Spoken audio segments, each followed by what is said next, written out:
আসসালামু আলাইকুম। Hello friends, welcome back to my channel mom cooking studio. Friends, আপনারা নিশ্চয়ই ভালো আছেন। আমি আল্লাহর রহমতে এবং আপনাদের দোয়ায় অনেক ভালো আছি।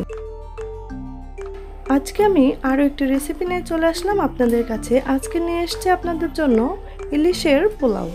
তো এই রেসিপিটা আশা করি আপনারা সবাই ট্রাই করেছেন। তো আজকে আমার রেসিপি ফলো করে একবার অবশ্যই ট্রাই করে দেখবেন।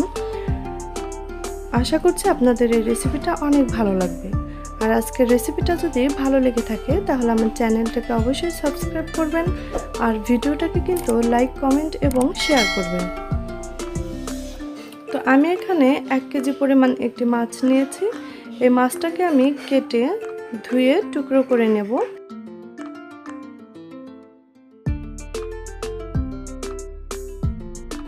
তো আমি এখানে মাথাটা আলাদা করে রেখেছি আর লেজ সহকারে 6 টুকরো করে নিয়েছি মাছটাকে এবার আমি ম্যারিনেশন করে নেব। এজন্য আমি একটি বোলে প্রথমেই দিয়ে দেব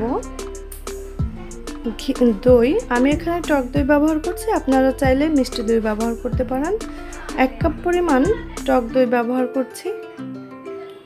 দিয়ে দিচ্ছি পেঁয়াজ বাটা। আমি এখানে 2-3 কোয়া রসুনও নিয়ে নিয়েছি পেঁয়াজের সঙ্গে, আপনারা চাইলে রসুনটাকে স্কিপ করতে পারেন। দিয়ে দিচ্ছি ভাজা পেঁয়াজ বা পেঁয়াজের ব্রেস্তা গুঁড়ো করে নিচ্ছি।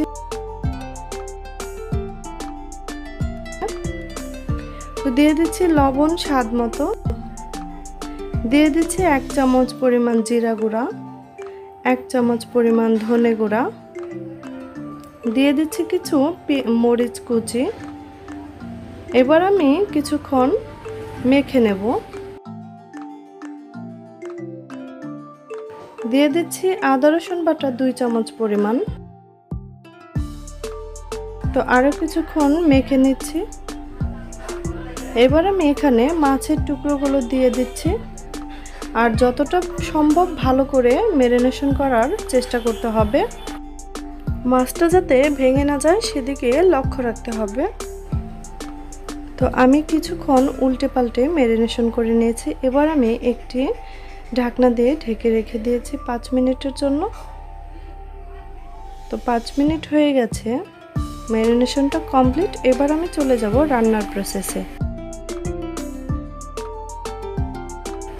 আমি প্যানে প্রথমেই তেল দিয়ে পেঁয়াজটাকে ব্রেস্তা করে নিয়েছিলাম। এবার এই তেলের মধ্যে আমি 3 চামচ পরিমাণ ঘি দিয়ে দিচ্ছি। আপনারা চাইলে ঘি নাও দিতে পারেন, কিন্তু ঘিটা দিলে একটি ফ্লেভার আসবে খুব ভালো, সেটা খেতে কিন্তু খুব ভালো লাগবে।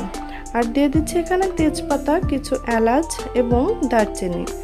আপনারা চাইলে লবঙ্গ ব্যবহার করতে পারেন, আমি এখানে লবঙ্গ ব্যবহার করছি না। তো এবার আমি ভালোভাবে একটু ভেজে নেব। একটি সুগন্ধ বের হলে দিয়ে দেব এখানে কিছু মশলাগুলো। আমি সেই ইলিশ মাছটা উঠিয়ে মশলাগুলো দিয়ে দিলাম।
আমি এখানে 1 কেজির একটু কম 750 গ্রাম চাল নিয়েছি।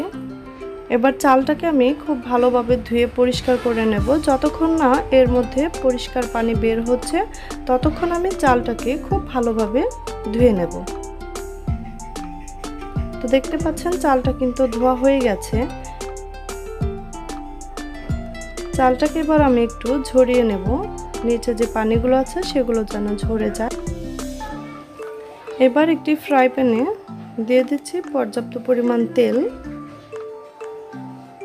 দিয়ে দিচ্ছি এলাচ, দারচিনি, গোলমরিচ এবং তেজপাতা।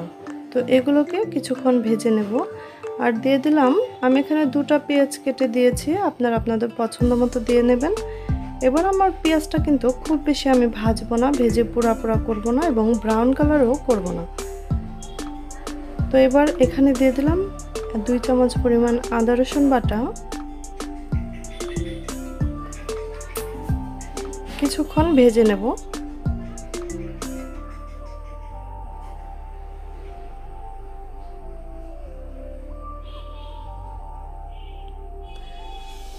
দিয়ে দিচ্ছি লবণ স্বাদ মতো।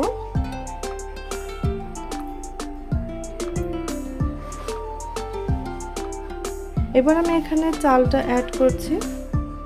চালটা ধুয়ে ছড়িয়ে রেখেছিলাম, এই জন্য কিন্তু এরকম ঝরঝরে হয়ে গেছে। চালটাকে নিয়ে বেশ কিছুক্ষণ একটু কষিয়ে নিতে হবে, যতক্ষণ না চালের ওজনটা দেখবেন একটু ভারী ভারী হয়ে এসছে ততক্ষণ আপনারা চালটাকে ভালো মতো কষিয়ে নেবেন। চালটা যখন ভারী ভারী হয়ে আসবে তখন আমি এখানে দিয়ে দিচ্ছি ইলিশ মাছের সেই মশলাগুলো। মশলাটা আগে দেওয়ার কারণ হচ্ছে এই মশলাটা নেই পোলাওটার ঘ্রাণটা অনেক বেশি ভালো লাগবে, এজন্য আমি এখানে মাছটা উঠিয়ে রেখে মশলাগুলো দিয়ে দিয়েছি। এবার আমি পানি দিয়ে দিচ্ছি, গরম পানি। যতটুকু চাল নিয়েছি তার থেকে ডবল পরিমাণ পানি দিয়েছি। আমি এখানে 1 কাপ পরিমাণ পানি কম দিয়েছি, কারণ আমি এখানে দুধ অ্যাড করছি, এজন্য। দুধটা ছাড়াও কিন্তু আপনারা পোলাওটা রান্না করতে পারবেন।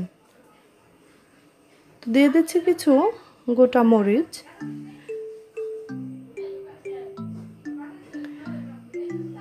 তো পোলাওটা কিন্তু আমার তৈরি হয়ে গেছে, প্রায় 80% সেদ্ধ হয়ে গেছে পোলাও।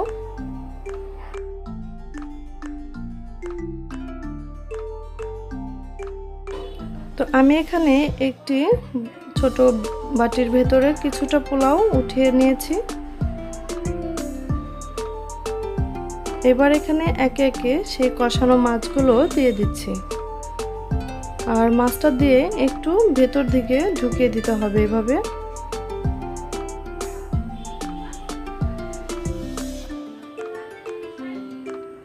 তো এখন আমি সেই উঠিয়ে রাখা পোলাওগুলো এর উপরে দিয়ে দিচ্ছি। এবার ঢাকনা দিয়ে ঢেকে রেখে দেবো 10 মিনিটের জন্য। তো দেখুন আমার পোলাওটা কিন্তু ইলিশ পোলাওটা তৈরি হয়ে গেছে। এবার আমি সার্ভ করব। তো তৈরি হয়ে গেল ইলিশ পোলাও। আশা করছি এই ইলিশ পোলাও রেসিপিটা আপনাদের ভালো লেগেছে। আর যদি ভালো লেগে থাকে তাহলে অবশ্যই একটি লাইক দিয়ে যাবেন, ভিডিওটা আপনাদের প্রিয়জনদের মাঝে শেয়ার করবেন।